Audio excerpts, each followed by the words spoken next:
If you haven't already been seeing this all over social media, Stark Varg just came out with a brand new, more improved dirt bike. I figured since they're making such a big splash right now, I want to talk about what I love and what I hate, the pros and the cons, the goods and the bad. All right, enough chit-chatting. Let's get into it. Number one, I think the biggest pro for me, this is almost like 10 bikes in one. And what I mean by that is that you can set this up to be 10 horsepower or you can set this up to be 80 horsepower. There are 5 different settings that you can customize. So when you go, there's buttons right here on the side of the bike. When you click those, you can choose between your first, second, third, fourth, or fifth customized settings, and you can set those up however you want, and you can change them super easy at any time. When I say customized settings, you are able to customize the horsepower of the bike and the regen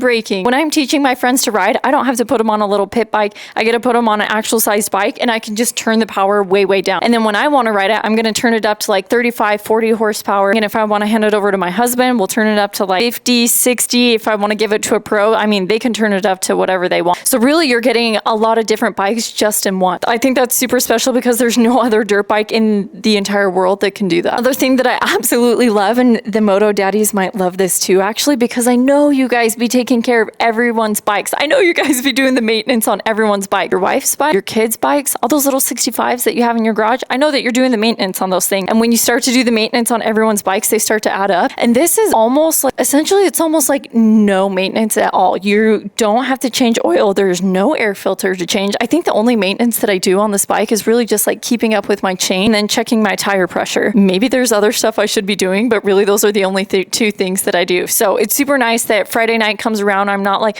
oh, I have to go change my air filter. I gotta go change the oil. Literally zero maintenance. I wake up in the morning, as long as I've kept it on the charger overnight. That's a thing you got to consider. You got to keep it on the charger overnight. I just roll it up in the back of the truck in the morning, and I don't even have to think about the maintenance. So that's really nice. All right, let's get into a few cons. One of the cons that I also think is it's a pro for me. It could also be a con, and that is that the bike is completely silent. Okay, why would this be a con? One of the reasons why I think this is a con, and I'm just going to touch on this, is because I actually took a crash. I took a little tumble on this dirt bike a couple of months ago, and I will say I think if I was on my gas powered bike, the situation would have turned out a little bit differently. Something super important to consider about the Stark is that it's silent. And historically, as motocross riders, we've always depended on the sound of our motorcycle, and I think often like what gear we are in to know how to hit a jump. So little backstory, I was hitting a jump that I've hit dozens of times before on my Stark very successfully and on my gas powered bike, my MC 125. The day that I crashed, I think I just didn't know how fast I was going. And also there's no gear set to tell you what gear you're in. The throttle is just, it is what it is. There's no gears. You don't have to shift on this thing. And I know historically to hit this jump, I would have had to have been in 3rd gear. And I know what my gas powered bike sounds like in 3rd gear to be able to land safely and gently on the backside of this little tabletop that I had been hitting. So when I had crashed, I was going way too fast. I would just overshot the jump, and then I accidentally tapped the back brake in the air, and the back brake is up by the left handlebar. So that is another con that I'll get into in just a sec. But the reason why I think this is,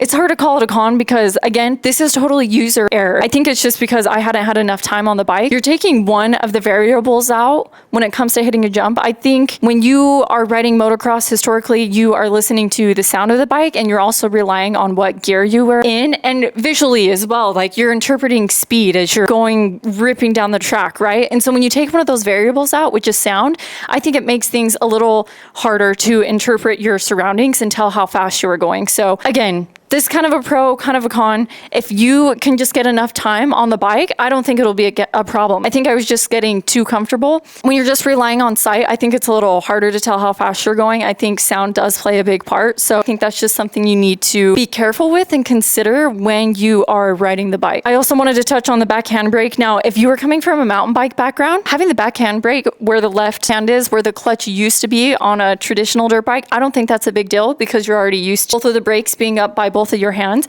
But if you're coming from a motocross background, I 1000% would recommend putting the rear brake down where it's always been by the right foot peg. The reason why I say this is because you already have your muscle memory baked into you, what you've been doing for years, right? Clutch, brake, brake. If that's the case, I don't think you should switch that up. I don't think now's the time to like change that. When I had crashed, I accidentally tapped that and it pitched me forward and I just took handlebar straight to the chest. Again, leave the back brake where it is. You can pick, when you go to order your bike, you can pick if you want the back brake right here or if you want the back brake right here. So again, motocross rider, leave it where it's always been. That's where your body and your mind knows, where it knows that it's supposed to be there. Where this could be a pro is maybe, let's say you're riding somewhere you shouldn't be riding and you need to be in stealth ninja mode. No one's going to be able to hear you. Secondly, hunting, you're going to be creeping up on some animals, stealth mode. Even though I haven't used them in any of those situations, I think it is really special because it's so silent. I just feel extremely, extremely present. I think another con of the Stark is that it is extremely heavy. She's like way heavy. I think she's heavier than, I think for sure than a 450. I think I looked it up, 260 pounds.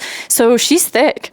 I'm not going to lie. I cannot get her on the stand by myself. I already know you're going to come in the comments for me. I've had people say like, if you can't even put your bike on the stand, you shouldn't be able to ride. Well, bitch, I'm still riding and I struggle to put this thing on the stand. The bike is extremely heavy. I think that's because of the battery and also the stand. I'd love to see that change one day because that's really heavy too. This stand is almost maybe like 45, 50 pounds. It feels like picking up a plate at the gym. So I'm pretty certain that that's at least 45 pounds. But don't let the weight necessarily deter you. The reason why I say that is because when I am riding this thing, it feels like I'm riding my 125. Something that I was worried about when I ride my husband's 250 or 450, I'm like, oh, this thing is so heavy and it just feels like so heavy out on the track. I don't feel comfortable on it. When you jump on this thing, it feels so light. It feels so nimble. Now, I'm not going to get into the physics of it. People have tried to explain it to me. And the thing that I understand is that there is no rotating mass, centrifugal force. Is that what it's called? Even though this is super heavy, when you get out on the track, the only thing you need to know is that it's super light and it's super nimble and it literally feels like my 125. So when I get out there, I am consistently picking like inside ruts to like work on. And if I was on my husband's 250 or if I was on the 450, like I wouldn't feel comfortable bringing that big heavy bike into like a really tight inside corner.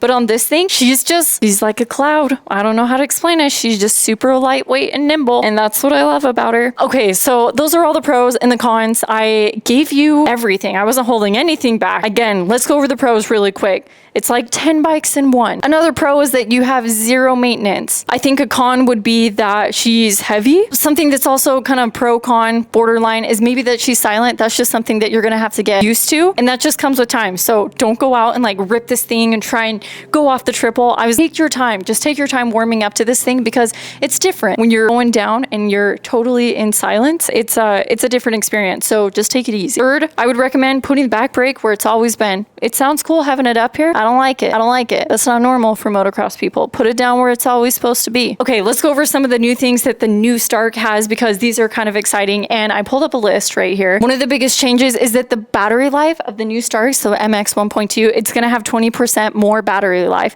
And that doesn't mean that the bike is heavier. I actually think they shaved it down a couple pounds, which is nice. So if you get the new Stark Varg, the battery life they say is equivalent to a full tank of gas. Now, I will say when I ride this, I'm like at 35, 40 horsepower. And even though I'm not a pro, I'm not a racer, I'm not like super hard on the throttle, I will come home after like 3-4 hours of riding and I will still have 50% battery.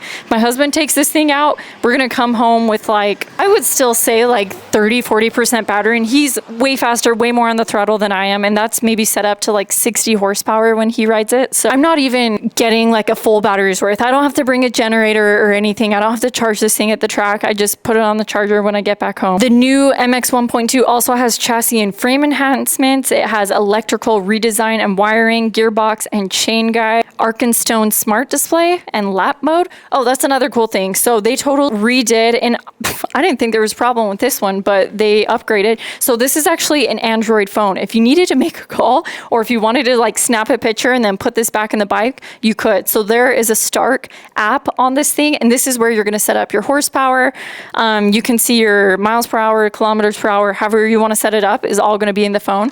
But they did upgrade the phone for the new bike. It also has some data tracking capabilities, which I think is super exciting because we've never really had anything like that in motocross before, at least at an amateur level. I think that's probably available to the pros, but for us little guys, if we want to like see our lap time, or even I think there is a map that like tracks the track. So if you were to pull it out, pop the phone out, I think you could see like the shape of the track and it will tell you your lap time. so kind of exciting that the bike just has that capability. I think that's about it. You can read about some of the newer things. I just wanted to give you guys some of the pros and cons, and I wanted it to be real and honest because let's be honest, this bike is expensive. These newer models are going to be expensive too, but I love the Stark, and I recommend the Stark to a lot of people, everyone that I know. I would recommend this bike to anyone. I always have a Stark Varg in my garage. I don't think this is necessarily here to replace the gas-powered bikes. I still ride my gas 125 and I love it, but I also love this. I actually ride this way more than my gas, my 125. So I will always have a Stark in my garage. I hope to actually have more in the future. So when people come ride with me out in Texas, that they can totally set this up however they want. They want a 250, they want a 450, they want a 125. They want a 252 stroke, whatever they want. Super, super easy to set up. If you guys are thinking of getting a Stark Varg, it would mean a lot to me if you use the link in my bio. I think I mentioned earlier, there are content creators that are a little bit smaller than me that are selling more Starks than me. And I want to be one of their top sellers because I'm a huge advocate for the Stark and I love it. So if you use my link, that'd be greatly appreciated. That just lets them know that I sent you. I think if you click on the link too, you get a free free titanium pair of foot pegs. Click the link in my bio, check out the pricing. 10 out of 10, recommend the Stark. I love it. Just be careful when you jump on the bike. It's totally new. It's totally different animal. But I think it's something, once you start riding it, the instant power, the silence, and the nimbleness of it, I think are all things that you guys are going to fall in love with.